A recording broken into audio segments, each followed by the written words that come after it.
તત્વ મળ્યું. એટલે ગલનબિંદુમાં એણે કરેલી આગાહી સાચી પડી, ઘનતામાં એણે કરેલી આગાહી સાચી પડી. હવે ઓક્સાઇડ કેવા હશે? તો ઓક્સાઇડમાં એણે નામ આપ્યું E2O3. E એટલે શોધાયેલું તત્વ, જે ગેલિયમ છે એટલે આપણે Ga2O3 મળ્યું, એટલે ઓક્સાઇડ સાચું મળ્યું. પછી જર્મેનિયમ માટે EO2 કીધું, ડાયોક્સાઇડ, એટલે એને GeO2 મળ્યું. પછી એને ક્લોરાઇડ માટે ECl2 કીધું, ખરેખર મળ્યું GaCl2. આને ECl4 કીધું, એટલે ડાયક્લોરાઇડ વાળું એનું સંયોજન હશે, ડાયક્લોરાઇડ વાળું જ મળ્યું. ટેટ્રાક્લોરાઇડ વાળું સંયોજન હશે એટલે ટેટ્રાક્લોરાઇડ વાળું જ મળ્યું, એટલે GeCl4 મળ્યું. તમે વિચારો કે શા માટે દમિત્રી મેન્ડેલિફને આવર્ત કોષ્ટકનો પિતા કહેવામાં આવે છે. દમિત્રી મેન્ડેલિફને એટલે આવર્ત કોષ્ટકનો પિતા કહેવામાં આવે છે કે દમિત્રી મેન્ડેલિફે જે આગાહીઓ કરી, તત્વોની માહિતીઓ એને ભેગી કરી, એટલું જ નહીં, નવા કયા તત્વો ભવિષ્યમાં શોધાશે અને એના ગુણધર્મો કેવા હશે એની પણ એણે જોરદાર માહિતી આપી અને એ સાચી પડી.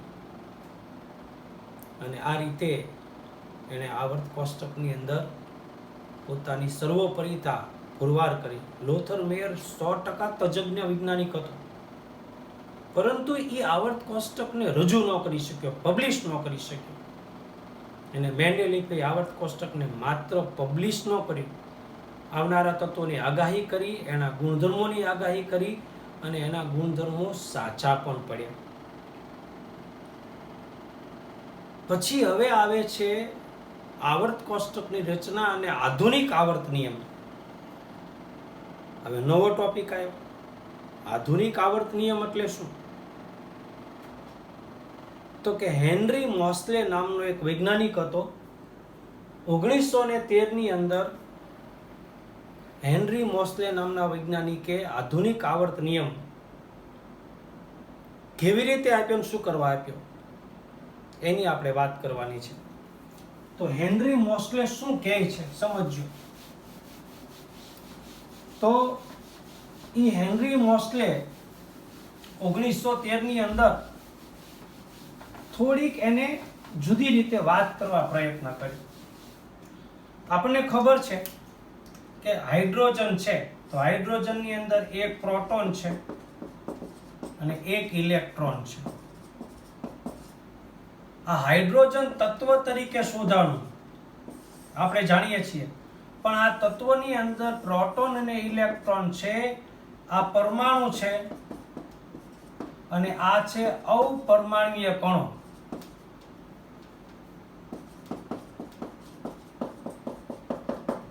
એટલે કે પ્રોટોન, ઇલેક્ટ્રોન અને ન્યુટ્રોન એની શોધ 1913 પછી થઈ.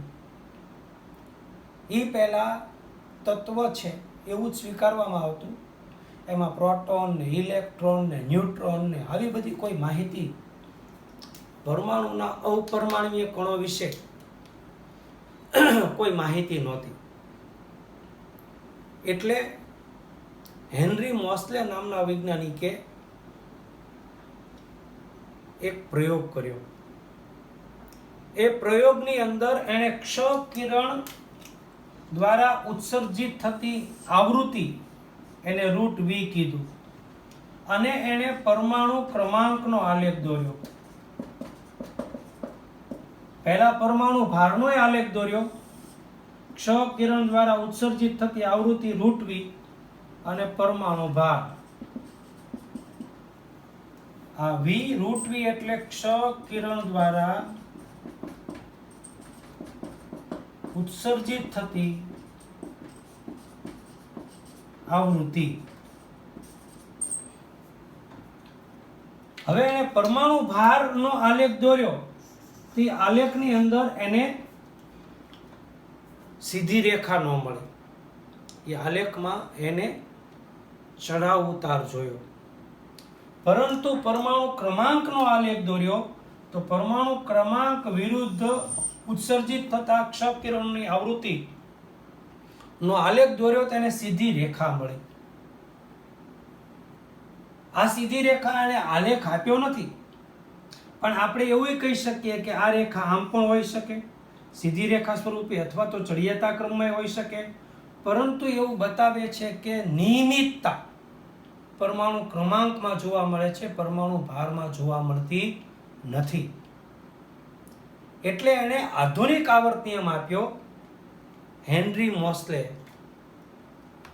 કે ભાઈ ખરેખર પરમાણુ ભારના ચડતા ક્રમે ભલે મેન્ડેલિફે આવર્ત કોષ્ટક આપ્યું, પણ એ આવર્ત કોષ્ટકમાં બધા જ તત્વો ઈ ક્રમે ગોઠવાના નથી. ઇવન મેન્ડેલિફથી પણ ભૂલ થઈ, એણે આયોડિન ને ટેલુરિયમમાં ચડિયાતો ઉતરતો ક્રમ બદલાવી નાખ્યો, એટલે એ સાચો નહોતો. એટલે એણે એવું કીધું કે તો પછી પ્રોટોન, ઇલેક્ટ્રોન, ન્યુટ્રોનની શોધ થઈ ગઈ છે, તો અનુક્રમે પ્રોટોનની સંખ્યા વધતી જાય એ પ્રમાણે તમે એની ઇલેક્ટ્રોન ભરણીની વાત કરો છો, ઇલેક્ટ્રોનને આધારે તત્વની ઇલેક્ટ્રોનની ભરણીની વાત કરો છો, તો તમે ઇલેક્ટ્રોન બાહ્ય કક્ષામાં એક છે આ તત્વમાં બાહ્ય કક્ષામાં એક છે, લિથિયમ, સોડિયમ, પોટેશિયમ. તો ઇલેક્ટ્રોનની માહિતી, ઇલેક્ટ્રોન હારે ઇલેક્ટ્રોન ઋણ વીજભારિત છે. તટસ્થ પરમાણુ તો જ હોય કે એમાં ધન વીજભારી જેટલા જ હોય. એટલે દાખલા તરીકે તમે સોડિયમની વાત કરો તો સોડિયમમાં 11 પ્રોટોન હોય તો 11 ઇલેક્ટ્રોન હોવા જ જોઈએ, કારણ કે પ્રોટોન ધન વીજભારી છે, ઇલેક્ટ્રોન ઋણ વીજભારી છે. તત્વ જો વિદ્યુત ભારીય તટસ્થ હોય તો જેટલા ધન વીજભાર હોય એટલા જ ઋણ વીજભાર હોય. એટલે ઇલેક્ટ્રોન પ્રોટોનને મહત્વ આપ્યું હેનરી મોસ્લે, અને એણે તત્વોના પરમાણુ ક્રમાંકના ચડિયાતા ક્રમે તત્વોને ગોઠવવાની વાત કરી. પરમાણુ ભારમાં દમિત્રી મેન્ડેલિફ સક્સેસ નહોતો ગયો.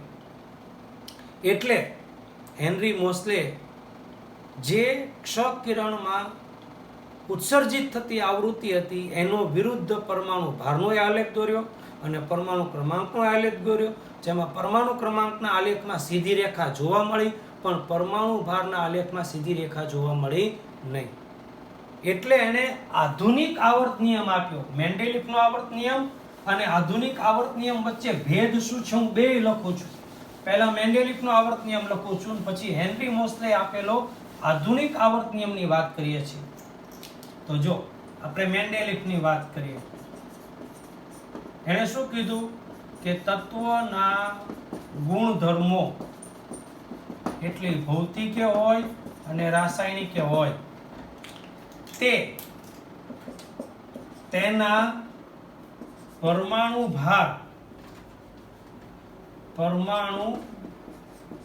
ભારને આવર્તનીય વિધેય છે. આ આપ્યો મેન્ડેલિફનો નિયમ. આ આવર્ત નિયમ છે, ખાલી આવર્ત નિયમ, આ ખાલી આવર્ત નિયમ છે. હવે આપણે આધુનિક આવર્ત નિયમ લખીએ. આધુનિક આવર્ત નિયમ શું કહે છે? તો આધુનિક આવર્ત નિયમ છે એ છે કે તત્વોના ભૌતિક અને રાસાયણિક ગુણધર્મો તેના પરમાણુ ક્રમાંકને આવર્તનીય વિધેય છે. આ બે નિયમ એક જ છે. બે નિયમમાં ફેરફાર ક્યાં છે? તો કે એક જગ્યાએ પરમાણુ ભારને આવર્તનીય વિધેય છે અને બીજી જગ્યાએ પરમાણુ ક્રમાંકને આવર્તનીય છે. એટલે પરમાણુ ભાર લખો તો ખાલી આવર્ત નિયમ થાય, જે મેન્ડેલિફનો થાય. અને જો આધુનિક આવર્ત નિયમની વાત કરવી હોય તો આધુનિક આવર્ત નિયમમાં તમારે પરમાણુ ભારના સ્થાને પરમાણુ ક્રમાંક લખી નાખો, એટલે એ આધુનિક આવર્ત નિયમ થઈ ગયો. તો આ રીતે હેનરી મોસ્લે મેન્ડેલિફના આવર્ત નિયમમાં ફેરફાર કર્યો અને નવા શોધાયેલા તત્વો હતા એના વિશે આગાહી કરી.